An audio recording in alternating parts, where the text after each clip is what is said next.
I like the jukebox. Does it play? It does play. Got some great stuff in there. I love it. And so is the Grammy here?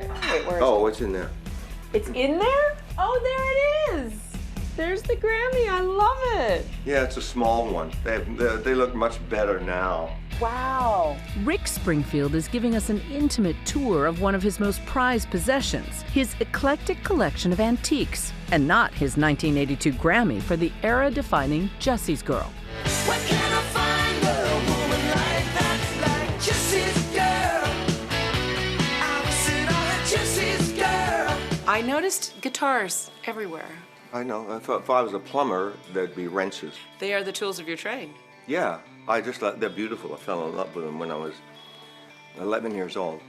A love he never lost following his Jessie's Girl success. Another top 10 and Grammy-nominated hit, Don't Talk to Strangers. Don't talk to strangers, baby, don't you talk to strangers. You are a true musician. You're a songwriter. You play instruments. You're really 23 albums later still creating. Well, there's still people out there that think of me as the one-dimensional soap star geek.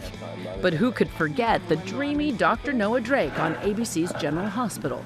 I prefer redheads. I told you that. What was it like, this giant moment of stardom?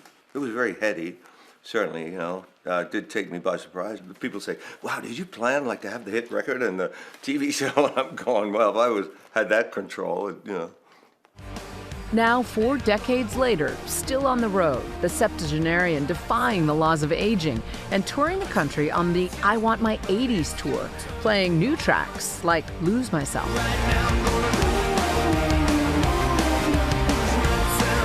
Explain your youthfulness physically. I read somewhere that you work out every day. Yeah, it's weight training for sure, because I'm very thin naturally. A lot of it's a state of mind, too. I think I still think like a 25-year-old. I mean, as far as songwriting, it's very much shoots those young endorphins, around my body.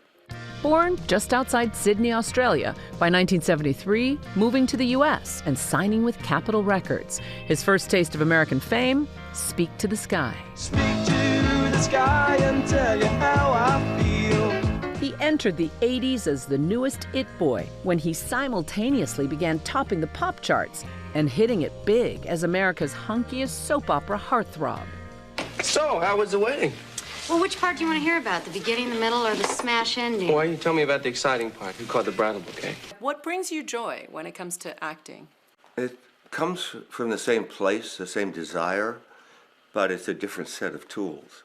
It's like when I finish writing a song that I think, yeah, I think that's pretty good, which is that's like as high as I go, His highs included power pop hits like I've Done Everything for You. I've done everything for you. It was the heyday of MTV, and Rick turned a penny into a palace. I read recently that you had $1,500 and shot both Jessie's Girl and I've Done Everything for You in about 24 hours. Yeah. What was that We like? shot them all together, and it was wild. We couldn't afford locations, obviously, so we were at the back of Guitar Center. I had an alleyway with a big brick wall, and we waited till about 2 o'clock in the morning and did the whole opening thing where the kid spray paints the wall and I sing against it with the band. Jessie is a friend. Yeah, I know he's been a good friend of mine. And we did it until the cops came. That's when you know you're a true artist. Yeah, and then we bailed, threw everything in the van and took off. By the late 80s, Rick Springfield is everywhere, like on American Bandstand, but says he was secretly struggling with severe depression. I'd toured and done, recording and TV stuff and acting stuff continuously for like 7 years. And I just needed to take a break and find out what I wanted, His is a lifelong battle with mental illness. I did deal with depression. I think it started in my 30s. I think when things started to happen. Your rock star days. Yeah, I felt I need something, And we all feel like we're not enough, or most of us do, I don't know. Opening up in his 2010 memoir, sharing graphic details of his attempted suicide. I hang suspended for 15 or 20 seconds, and I'm just sliding into unconsciousness. when the nut tying the rope to the beam somehow unravels. I'm slammed hard to the concrete floor, rather the worse for wear. What was the catalyst for you? I was losing in every arena that mattered to me as a 16-year-old. School, I wasn't a good student. Girls, work, because everyone was saying, you know, play guitar. We could do that in a pub, maybe for a while, but you need to make a living if you want to have a family. It's okay to, you know, play guitar, Richard, but you need a profession to fall back on. That was my mom's big statement. Over the years, exploring various New Age therapeutic treatments.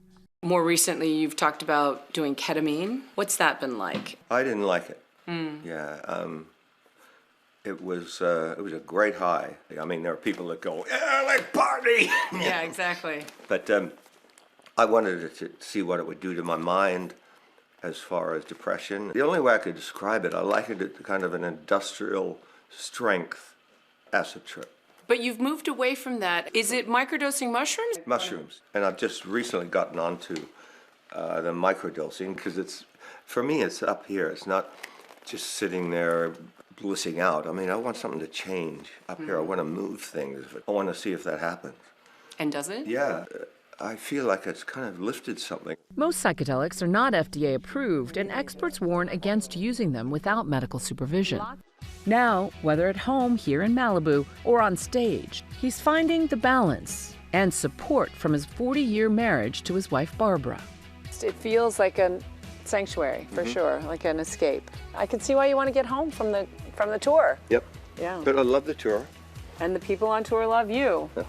The tour bringing together his contemporaries like John Waite, Kyle Cook, and John Cafferty on the I Want My 80s tour. You're performing with these guys. Do you still party like rock stars after? No, we're all smart now. Older and wiser. Once you get to a certain age, you realize your body can't, you know, keep recuperating. I read that you recently gave up alcohol. Well, let me clarify. I went off it except for being on stage. I have a little shot of vodka just to warm me up. Is that like a good luck charm? No, it's like drinking vodka.